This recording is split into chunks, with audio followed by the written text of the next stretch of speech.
Hey, what's going on, guys? So it looks like the Shin Megami Tensei 5 reviews are out. Specifically, we're looking at the Famitsu review score, which is 36 out of 40, and the story is 50 hours long. So we're going to break down some of the points that they make here with the review, sort of talk about it, and yeah, it's just a casual update video today. Unfortunately for me, I have not been able to get my hands on a review copy for the game. I've tried emailing their PR, and they sent me to email like Sega, and then I had to I just kept getting sent to different places, and the game's coming out in like a couple days, so by now it's not happening. But once I do get the game, I'm gonna grind the hell out of it like right from midnight, so I will try to have a review of my own out as soon as possible. But anyway, since we can't do our own, let's look at this.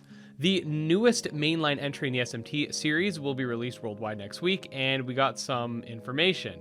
Shin Megami Tensei 5, 9 out of 9 out of 9 out of 9 for all of its different categories, 36 out of 40 total. Battle is full of tactics, exhilaration, and tension. On normal, the game isn't too easy, with a good amount of difficulty balance where you can't just coast on casual either. The otherworldly interpretation of Tokyo is one of a kind. The weak point system makes it inconvenient to level up.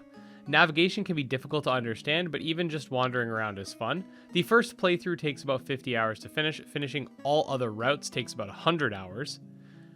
Shin Megami Tensei 5 Famitsu review comparison. Here's a comparison to the Famitsu review scores of previous Shin Megami Tensei mainline titles. So we got Shin Megami. So this, if you've played the other Shin Megami Tensei games, this will give you an idea of where this one stacks up, right? So you got the 3DS version, Strange Journey Redux is 33 at their lowest. You have Shin Megami Tensei 4, 35. Shin Megami Tensei A Strange Journey for the regular DS, 36 as well. 3, Nocturne, for PS2 specifically, 36. Shin Megami Tensei 4 for the 3DS as well, 37.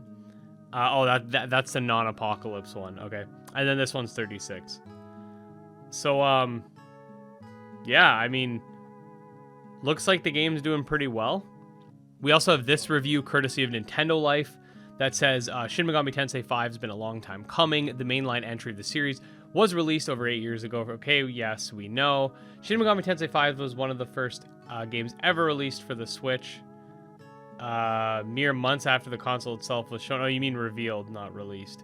All of those years of hype had thus generated some awfully high expectations. It was never in doubt that Atlus would give this release the attention it deserves, but the question has always been whether or not it's good enough to get over the high bar set by its predecessors. Fortunately, any such concerns can be cast aside. Shin Megami Tensei 5 is the best entry in the series yet, and stands as an impressive achievement for a beloved franchise.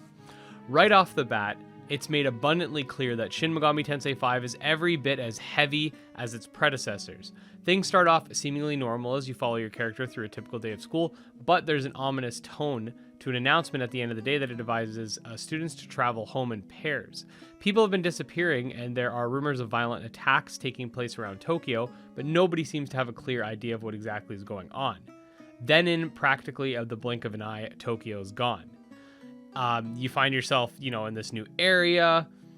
We also got information about how the game's going to play out, it's, the overworld seems to be very similar to SMT 3, where you got your little person here, you go to different areas.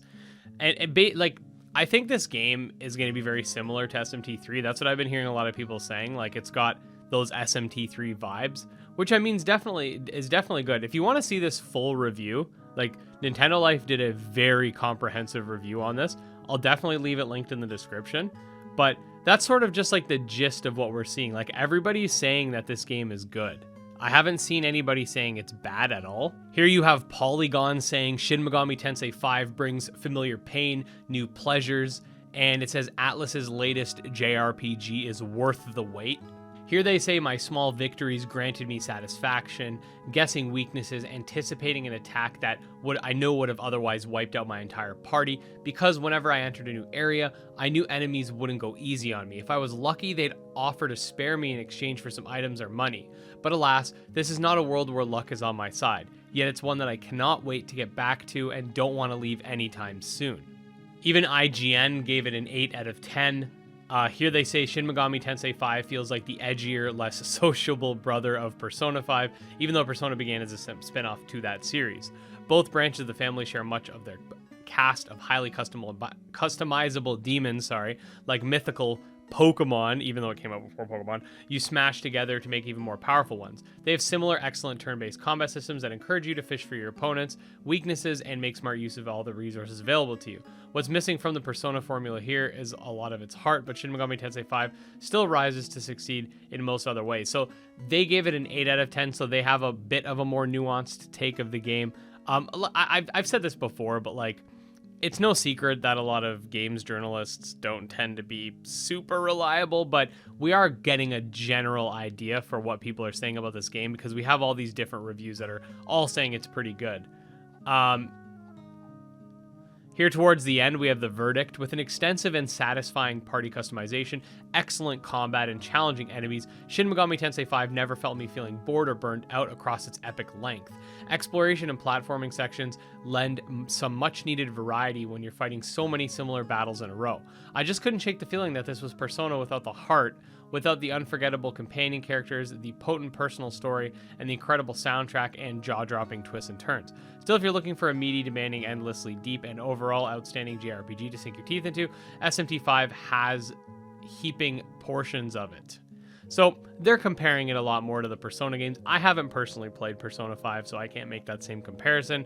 But again, SMT is something that Persona 5 the Persona series in general came from and focuses on different things. So I wouldn't expect them to be, of course they're going to be similar, but they're going for their own different things. But anyways, all that said, I just wanted to talk to you guys about some of the reviews that have been out. I'll leave the Nintendo Life one linked in the description.